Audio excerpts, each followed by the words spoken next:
السلام علیکم خواتین و حضرات، آپ کی خدمت میں آپ کی میزبان بینش بطول۔ استحکام پاکستان میں ادب کا کردار 1 اگست سے لے کر 14 اگست تک ATV کا مستقل سلسلہ، جس میں ہم ہر روز ادب کی کسی نئی صنف سے آپ کا تعارف کراتے ہیں، اور آج بھی ہم ایک نہایت اہم موضوع کو لے کر آپ کے سامنے موجود ہیں۔ ناظرین، اردو ادب میں پاکستانیت کا اظہار، اور ہماری انتہائی خوش بختی کہ آج اس موضوع پر گفتگو کرنے کے لیے جو مہمان شخصیت ہمارے درمیان تشریف فرما ہیں، ان کا شمار ان معتبر اور محترم لکھنے والوں میں ہوتا ہے جنہوں نے کئی نسلوں کی پرداخت کی ہے اور جن کی تحریروں کو بین الاقوامی پذیرائی بھی حاصل ہوئی۔ درد مندی اور عالمگیر انسانی اقدار کا تصور ان کی شخصیت کا طرح امتیاز ہے۔ حکومت پاکستان نے ان کی اعلیٰ ادبی خدمات کے اعتراف میں 2014 میں ان کو تمغہ حسن کارکردگی سے بھی نوازا۔ آج ہمارے مہمان ممتاز شاعر، محقق، نقاد، دانشور، ماہر تعلیم، محترم ڈاکٹر احسان اکبر صاحب۔ جناب، میں آپ کو اپنے اس پروگرام میں خوش آمدید کہتی ہوں، اور آپ کی موجودگی یقیناً ہمارا اعزاز ہے۔ بہت شکریہ۔ اردو ادب میں پاکستانیت کا اظہار، سر، اس موضوع پر آپ کی اجازت کے ساتھ ہم گفتگو کا آغاز کرتے ہیں۔ جی۔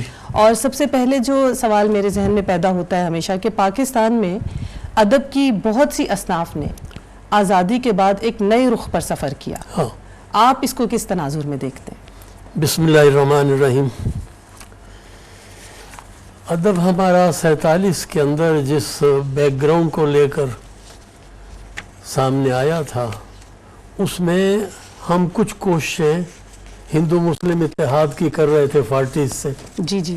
جمیل مظہری ہوں، علامہ تاجور نجیب آبادی ہوں، یہ کوشش کر رہے تھے کہ اوزان بھی ہمارے، اگر عربی کے اوزان ہندوؤں کو اچھے نہیں لگتے تو ہم دیسی اوزان کو آزمائیں۔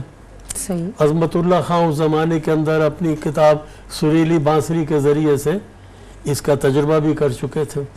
تو مسلمان بہت کوشش کر رہا تھا کہ ہندوؤں کے ساتھ ایک ایڈجسٹمنٹ بن جائے۔ صحیح۔ خود قائد اعظم اس کوشش میں تھے کہ اگر وہ زونل اسکیم کو مانتے ہیں تو اس کو قبول کر لیا جائے۔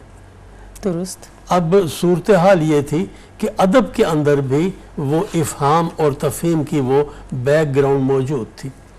جب پاکستان بن گیا تو اب ہمیں اپنے اوزان کو دوبارہ توجہ دینی تھی، وہی فاعلن، متفاعلن، فعولن، مستفعلن۔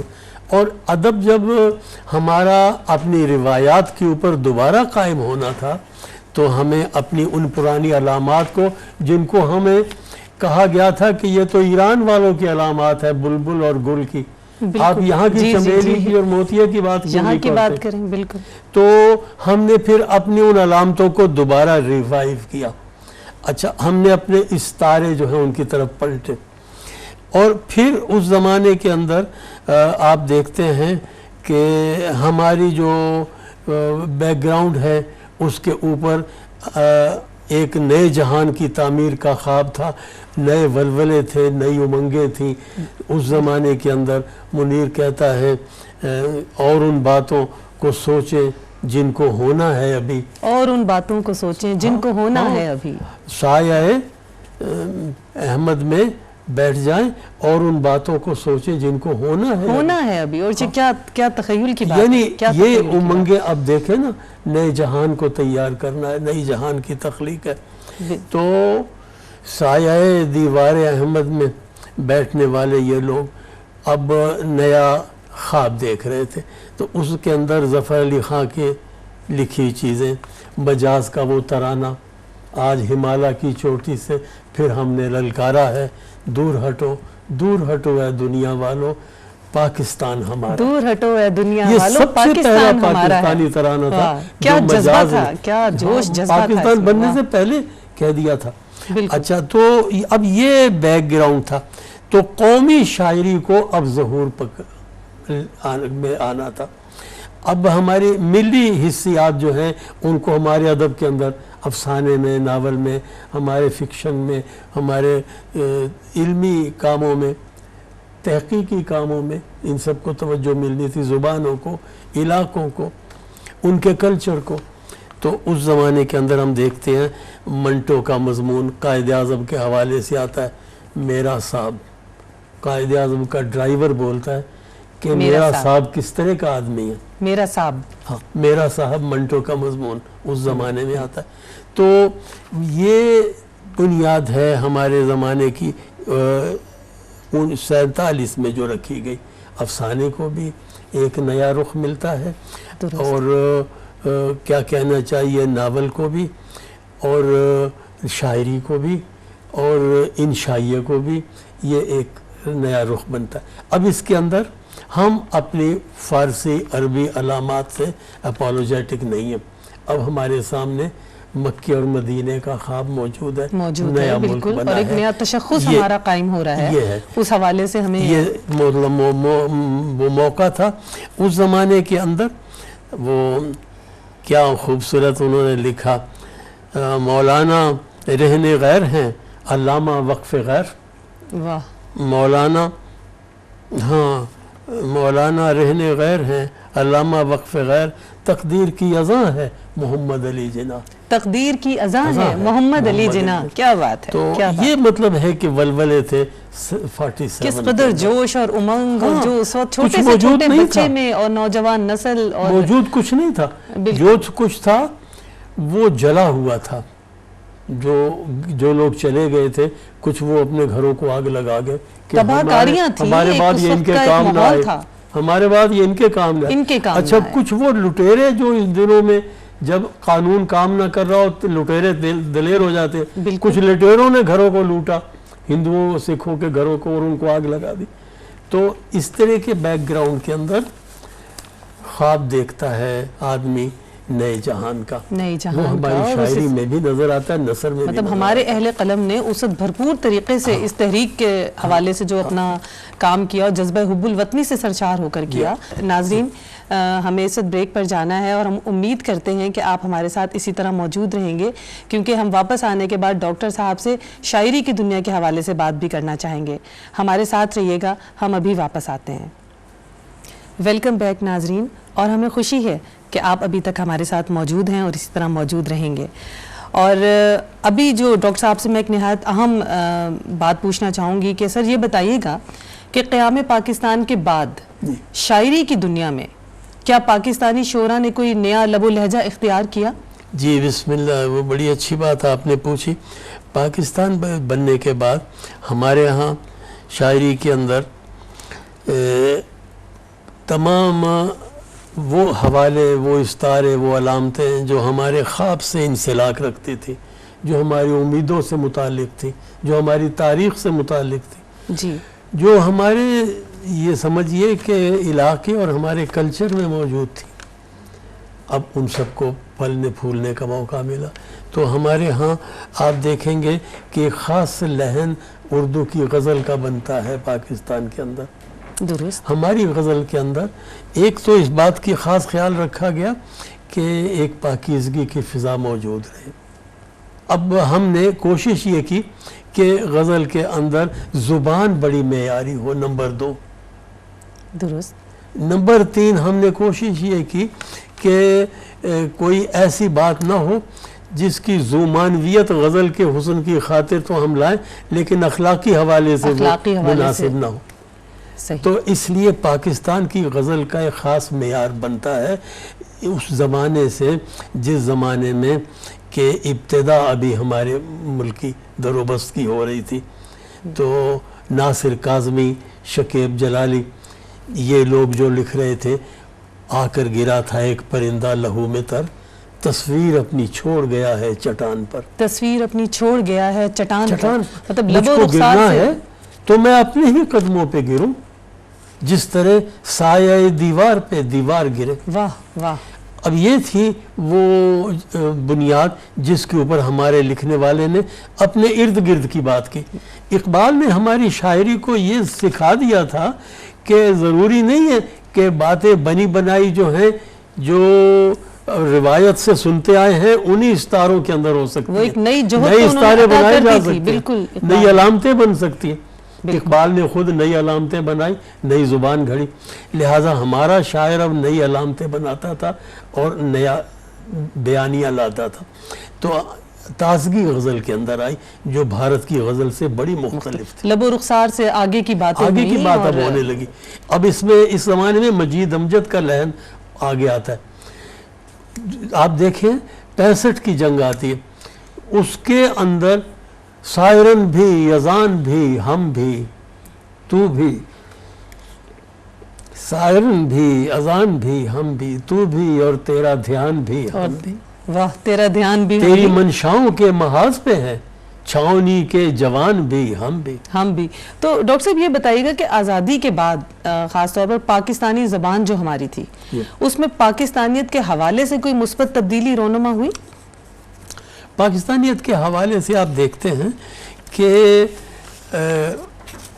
نئے، ابھی میں نے علامتوں کا ذکر کیا تھا، ایک تو وہی بڑی تبدیلی ہے کہ ہم چراغ کی تبدیلی، چراغ کی علامت، خیمے کی علامت، کتاب کی علامت، یہ اب ہم روایت کی ان علامتوں سے ہٹ کے نئی علامتیں بنا چکے تھے جو کہ اب ابلاغ اپنا کرتی ہیں، وہ اپنی ایک فضا بنا چکی ہیں ہمارے بیانیہ کے اندر۔ تو یہ جو اس کے علاوہ ہمارے ہاں ایک چیز بڑی خصوصیت سے ابھری ہے کہ جب ہمارے لوگوں نے باہر نوکریاں کی تو سفر آسان ہوا، بالکل، اور سفر عام ہوا، اور سفر نامے لکھے گئے۔ درست۔ تو ایک تو سفر نامے کا چلن چلا، دوسرا رپورتاج لکھے گئے بہت زیادہ، اچھا، اور تیسرا حج کے سفر نامے بہت لکھے گئے۔ یہ تین اصناف تو خصوصیت سے یہاں پر ابھری بہت زیادہ۔ اچھا، پھر ان کے علاوہ ہمارے افسانے نے ایک ٹرن لی جس کے اندر کہانی سے تجرید کی طرف وہ گیا تھا، پھر تجرید سے دوبارہ کہانی کی طرف آیا۔ درست۔ تو اس کے اندر ہم دیکھتے ہیں کہ ہم نے بھارت کے افسانے کے مقابلے کے اوپر اپنا افسانہ رکھا اور ہیٹے نہیں رہے۔ ہم نے افسانے کو جو زبان، جو کہانی پن دیا، اس میں ہم یوں سمجھیے کہ ان کو رستہ دکھا رہے، ایک نئے معیار کو ہم نے اس میں ان کو چھوا۔ رستہ دکھا رہے تھے۔ ڈاکٹر صاحب آپ سے بہتر یہ کون جانتا ہوگا کہ ہماری پاکستانی زبان کی جو لفظیات ہیں اردو زبان و ادب میں جو داخل ہیں، کچھ اس حوالے سے آپ ارشاد فرمائیے۔ پاکستان جن صوبوں سے مل کر بنتا ہے، بے شمار زبانیں اس میں، ان صوبوں کی اپنی زبانیں ہیں، بالکل، ان کی اپنی حکایات و روایات ہیں۔ اچھا، ان کی زبانوں کی اپنی لفظیات ہیں جو آئی ہیں۔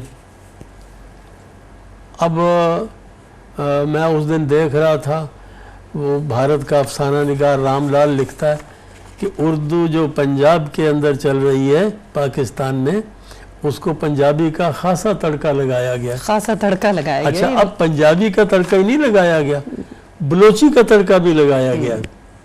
سندھی میں اس تڑکا دن بالکل، اس کے نوجوان شاعر کی کتاب دیکھ رہا تھا، تو اس کے اندر غزل کے اندر بلوچی کے بول چال کے لفظ جو ہیں ردیف کے طور پر استعمال ہوئے ہوئے۔ تو ہمارے ہاں بات پھیلی ہے اور اس نے تمام صوبوں کی حصیات کو اپنے دامن میں لیا ہے۔ ہمارے ہاں پشتون کا لب و لہجہ بھی بولتا ہے، کشمیری کا لب و لہجہ بھی بولتا ہے۔ تو یہ ہے پھیلاؤ جس نے ان کی روایات کو بھی لیا ہے، ان کی لوک کہانیوں کو بھی لیا ہے، ان کی عوامی داستانوں کو بھی، اور ان کے فوک کلچر اور لب و لہجے کے ساتھ ساتھ ایک ثقافت منتقل ہوئی، ایک پورا جو ماحول تھا وہ منتقل کیا ہمارے شعراء نے، ہمارے نثر نگاروں نے۔ ہمارے کچھ تہذیبی علامتیں ابھری۔ اب کربلا کا استعارہ بڑی خوبی کے ساتھ ابھر کر آیا، جو کہ پورے ملک کے افسانے میں بھی آیا اور شاعری میں بھی آیا۔ درست، تو اور وہ ریلیٹ بھی کرتا تھا نا، غم و علم ہے اور حزن ہے اور ملال ہے، تو وہ اس کے ساتھ مطلب ہے کہ اب دیکھیں، فرات وقت جو پہلے اچھال دیتا ہمیں، سوالتے تیری مشقیں تیرا علم تیرا غم۔ اب یہ عام لب و لہجے کی بات ہو گئی ہے، صرف ضروری نہیں ہے کہ یہ کوئی کربلا کی بات بیان کرنے بیٹھا ہوا آدمی بیان کرے گا، درست درست، کیونکہ یہ ہمارے اب بول چال میں آ گئی یہ چیز. تو یوں ہم نے اپنے ماضی سے بھی لی. الف لیلہ سے اب دیکھیے ہم نے تاثر لیا تو یہ وہ قوم اب دکھائی دیتی ہے جو اپالوجیٹک نہیں ہے اپنے پاسٹ کے بارے میں, اپنے ماضی کے بارے میں شرمندہ نہیں ہے, شرمندہ نہیں ہے, معذرت فخر کے خواہ نہیں ساتھ ہے, اعتماد سے اپنے الف لیلہ کو بھی اون کرتی ہے, اپنے کربلا کو بھی اون کرتی ہے, اپنی کتاب خدا کو بھی اون کرتی ہے. اور کیا حسین واقعات اور کردار اور تاریخ ہے ہماری اس کو یہ بیان جو کرنے ہے کے لیے. یہ سب کچھ اب ہمارے اعتماد میں بولتا ہے. ڈاکٹر صاحب میں آپ سے ایک چیز اور پوچھنا چاہوں گی کہ آپ کے جو پی ایچ ڈی کا جو آپ کا تھیسس ہے پاکستانی ادب پر, تو آپ کیا سمجھتے ہیں کہ پاکستانی ادب کے اہم ترین عناصر کیا ہیں؟ اس کے بارے میں کچھ بڑی اچھی بات آپ نے پوچھی. پاکستانی ادب جو ہے مسلمانوں کا ادب ہے جو کہ اس خطے میں رہتے ہیں, جو پنجاب, سندھ, بلوچستان اور کہنا چاہیے کشمیر, خیبر پختونخوا سے وادیوں سے مل کر بنتا ہے. اب نتیجہ یہ ہے کہ ان علاقوں کی جو ٹوپوگرافی ہے, جو یہاں کے جو فوک داستانیں ہیں, یہاں کی جو زبانیں ہیں, ان سب سے مل کر پاکستان لوگوں کی آپس کی انٹریکشن میں زبان بنے گی. یہ تو اس زبان کا لب و لہجہ ہوگا. درست. ان لوگوں کی کہانیوں سے ان کی امنگوں کا اظہار ہوگا. تو پاکستانی ادب جو ہے مسلمانوں کا چونکہ ادب ہے, لہٰذا اس کے اندر پہلی بات یہ ہے کہ شرف آدم جو ہے اس کو ویلیو دی جائے گی, کہ انسان امپورٹنٹ ہے, اس کو سجدہ کرایا گیا تھا. اشرف المخلوقات مسلمانوں کا تو یہ عقیدہ ہے کہ آدم کو سجدہ کرایا گیا تھا, لہذا آدم کی تذلیل نہیں ہونی چاہیے. پورا ویسٹ جو ہے انسان کو امپورٹنٹ نہیں گنتا, نیچر کو امپورٹنٹ گنتا ہے. اچھا, آپ انگلش کا لٹریچر دیکھیں, جرمن دیکھیں, فرینچ دیکھیں, وہ کہتے ہیں کہ انسان تو سنر ہے, گناہ کرنے والا ہے. نیچر گناہ نہیں کرتی, پاک ہے, پاک ہے, صرف نیچر پاک ہے, انسان گندا ہے. اب وہ سنر جو ہے وہ ہمارے ہاں سنر امپورٹنٹ ہے. ہمارے خواجہ میر درد کہتے ہیں کہ دامن نچوڑ دیں تو فرشتے وضو کریں, دامن نچوڑ دیں تو فرشتے وضو کریں. ہاں, تردامنی پہ شیخ ہماری نہ جائیو, ہم جو گناہ گار ہیں, ہمارا دامن گناہوں سے تر ہے, تو ہم سے نفرت نہ کرنا. یہ گناہوں کا تر دامن جو ہے یہ فرشتوں کو نصیب نہیں ہے, اس لیے ان کی عبادت کی ویلیو اللہ کیا نہیں ہے. انسان چونکہ گناہوں سے تر دامن رکھتا ہے, پھر جب وہ نماز کے لیے دامن پاک کر کے کھڑا ہوتا ہے نا, تو اللہ کو ویلیویبل لگتا ہے, اس وقت محبوب ہے وہ. اس لیے کہتے ہیں ہماری تردامنی پہ شیخ نفرت سے توجہ نہ کرنا, دامن نچوڑ دیں تو فرشتے وضو کریں اس پانی سے. تو ہم اس گناہ گاری کو قابل نفرت نہیں گنتے جس گناہ گاری کی وجہ سے وہ کہتے ہیں کہ یہ سنر ہے, یہ ڈیول ہے, ڈیول کا ساتھی. ایک بات, اب جب شرف آدم کو ہم ویلیو دیتے ہیں تو آپ خود فرق اس کا دیکھیں گے. ہمارا مزاح نگار اتنا چیپ نہیں ہوتا جتنا اردو میں بھارت کی مین لینڈ سے آیا ہوا مزاح نگار چیپ ہو جاتا ہے. تو اپنی تذلیل کرنے کا بھی ایک طریقہ ہوتا ہے. تذلیل کا مطلب اگر ذلت دینا ہے تو یہ بری بات ہے, لیکن اگر اپنے آپ کو چھوٹا کہنا ہے تو یہ اخلاقیات کا حصہ ہے. آپ اپنے آپ کو چھوٹا کہیں لیکن اپنے آپ کو ذلیل کہنا, یہ شرف آدم کی خرابی. ایک تو یہ پاکستانی ادب کی بنیادی پہچانیں بنی کہ انسان کی عظمت کا اس نے احساس کیا, اعتراف کیا. نمبر دو یہ ہے کہ بات کو کھلا نہ کہنا, یہ ہمارا صدیوں سے استعمال کیا ہوا رویہ ہے. پردے سے بات کہنا, اور برہنہ حرف نہ گفتن کمال گویائی است, فارسی میں کہا گیا. حرف کو کھلا نہ کہنا, حرف کو اریاں کر کے بیان نہ کرنا بیان کا کمال ہے. اور اسی کے لیے تسبیح اور اشتارے اور نہ جانے کیا کیا اشتارے علامتیں اسی لیے تو ہم برتتے ہیں. اچھا, یہ بھی اسلامی رویہ ہے جس سے یہ بات پھوٹی ہے کہ بات کو سلیقے سے بیان کرو تاکہ وہ برہنہ نہ رہے, تاکہ وہ یہ کہنا چاہیے کہ اپنے نفاستوں کے ساتھ ادا وہ ایک حیا آلود پیرہن کہیے کہ اس کو پہنا دیا جائے. ہاں تاکہ وہ نفاست اور عمدگی سے بیان ہو. بالکل. اور تیسرے یہ ہے کہ اخلاص جو ہے وہ ہماری شناخت ہے. اخلاص فی عمل جو ہے وہ اسلام کی شناخت ہے. بات لمبی ہو جاتی ہے. اگر مرکزی طور پر مذاہب کا مشاہدہ کیا جائے تو عیسائی مذہب میں عجز ہے، یہودیت میں شریعت کی پابندی ہے، لیکن اسلام کے اندر مرکزی طور پر اگر کوئی چیز ہے تو وہ اخلاص ہے. اسی لیے سورہ اخلاص کو کہا گیا کہ یہ 1/3 قرآن کے برابر ہے. 3 بار سورہ اخلاص پڑھو تو پورے قرآن کا ثواب مل جاتا ہے. ڈاکٹر صاحب میں یہیں پر اس گفتگو کو روکوں گی اور ہم یہیں سے اس کو جاری کریں گے بریک کے بعد. ویلکم بیک ناظرین، اور ہمیں خوشی ہے کہ آپ ہمارے ساتھ موجود ہیں. ہم بریک سے واپس آ چکے ہیں اور گفتگو کا سلسلہ ہم ڈاکٹر صاحب کے ساتھ وہیں سے جوڑیں گے جہاں سے ہم منقطع کر کے گئے تھے. ڈاکٹر صاحب آپ سورہ اخلاص کے بارے میں جو اب وہ جو اخلاص ہے وہ عبارت آرائی پر زور نہیں دیتا ہے، وہ معنی کو بیان کرنے پر اصرار کرے گا. جی. تو لہٰذا ہمارا جو بیانیہ بنے گا اس کے اندر وہ نہ شوکت الفاظ آئے گی، نہ ornamentation آئے گی، اور نہ مطلب ہے کہ وہ زبان کے ایج پیج جو ہیں ان کے اوپر، بلکہ زور سارا اس کا ہو گیا کہ وہ جو ہے خذ ما صفا و داما قدر کے تحت جو اچھا ہے وہ قبول کرنا ہے، جو جسٹ ہے وہ بیان کرنا ہے، جو اصل بات ہے اس پر اصرار کرنا ہے. تو ہماری جو فنی کاوش ہے وہ لفظوں کے اوپر زور نہیں دے گی، بلکہ لفظوں سے ادا ہونے والے معنی پر زیادہ زور ہوگا. یہ ہے ہمارے روح، ہمارے نثر اور نظم کے لکھے جانے کے اندر. اب ہم جب اپنے زمانوں کے اندر مختلف اصناف کی ڈیولپمنٹ کو دیکھتے ہیں تو ہم یہ دیکھتے ہیں کہ ابتدا میں جو ادب لکھا گیا اسے فسادی ادب کہا گیا کہ وہ فسادات کا ذکر کرتا تھا. اس فسادی ادب نے ہمیں یہ ضرور بتایا کہ انسان جب گرتا ہے تو کتنی ذلت تک جا سکتا ہے. بالکل. اور دکھ جو لوگوں نے ملک بنانے میں سہے وہ کیا کیا دکھ تھے. وہ ایک بہت بڑا پوائنٹ ہے ہماری ادب، ہمارے استقامت کے مطالعے کے سلسلے. وہ پہلا قدم ہے ہمارے استقلال کا. دوسری بات ہمارے ہاں آگے چلتی ہے تو ہم نے غزل کو اپنی علامتیں دی ہیں، اپنے ماحول کی تصویر کشی دی ہے. یہ خاص طور پر ناصر کاظمی اور شکیب جلالی کے ہاتھوں یہ کام جب آگے چلتا ہے تو نوجوانوں نے اس کو اٹھایا اور غزل میں ایسا شعر کہا، میں روز ادھر سے گزرتا ہوں کون دیکھتا ہے، میں روز ادھر سے گزرتا ہوں کون دیکھتا ہے، میں جب ادھر سے نہ گزروں گا کون دیکھے گا. واہ واہ کیا خوبصورت. تو اب دیکھیں یہ سب کچھ وہ ہے. میر اور غالب جیسے لوگ بڑے بڑے شعر جو کہہ گئے ان سب کے باوجود اس شعر کی جگہ موجود ہے.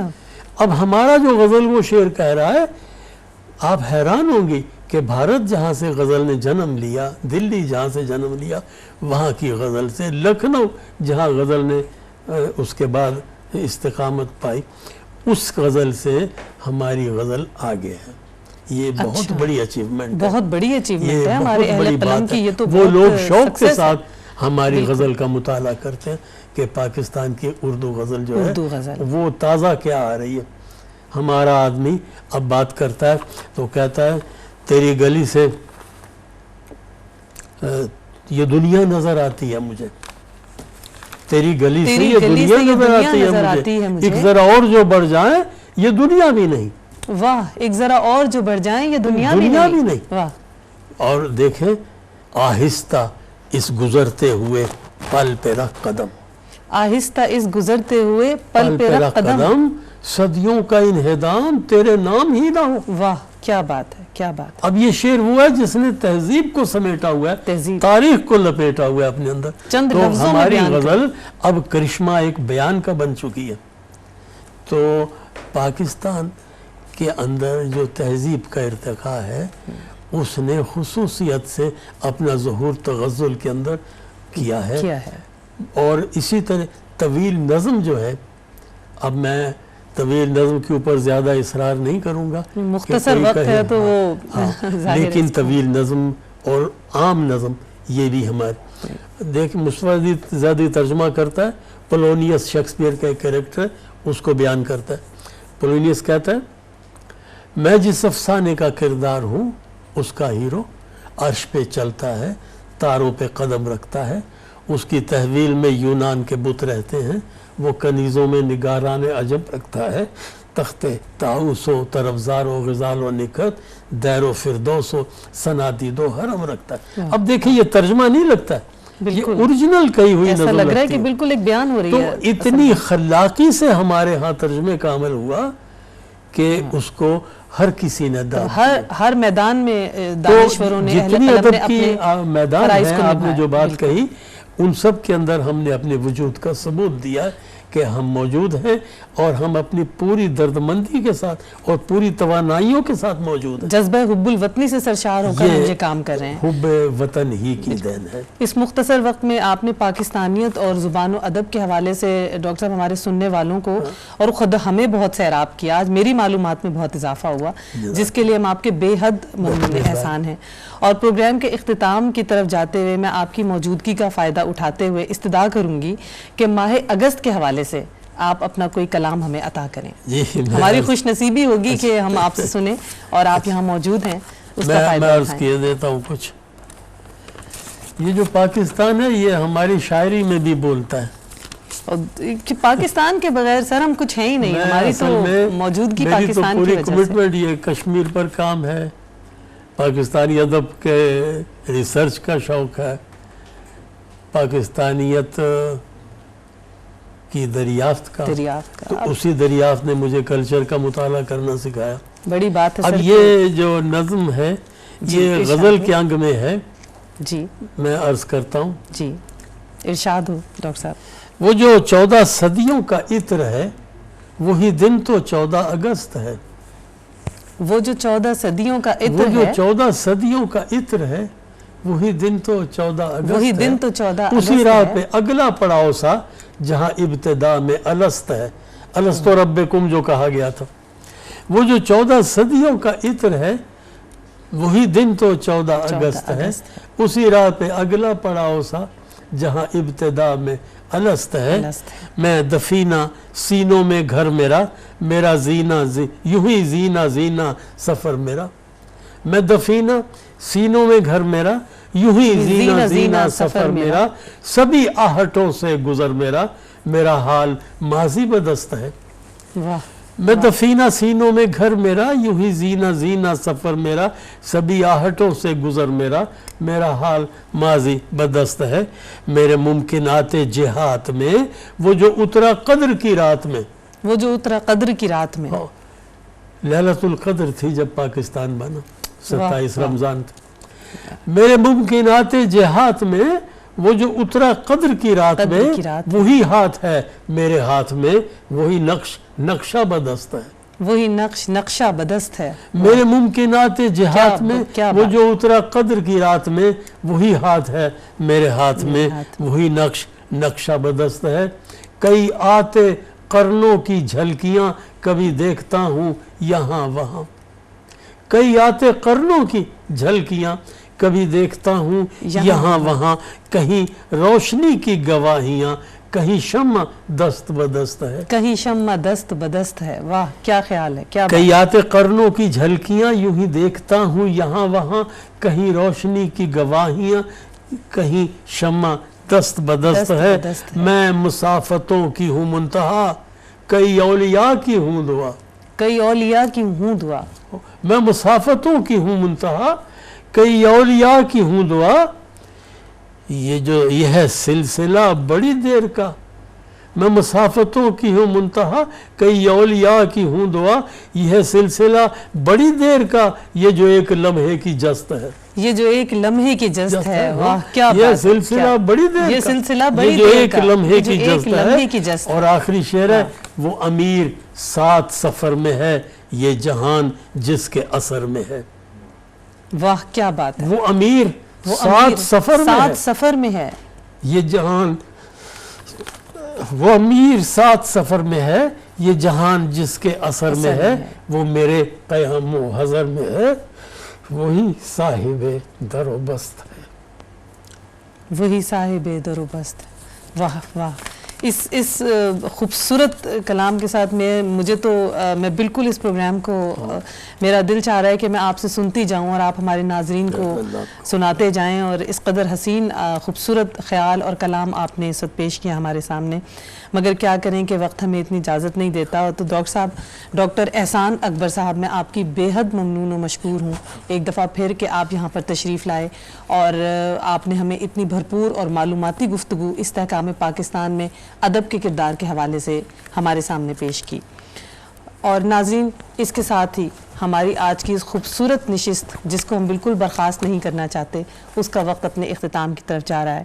اور انشاءاللہ کل ہم ادب کی کسی نئی صنف کے ساتھ، ایک نئے مہمان کے ساتھ آپ کے سامنے دوبارہ سے پیش ہوں گے.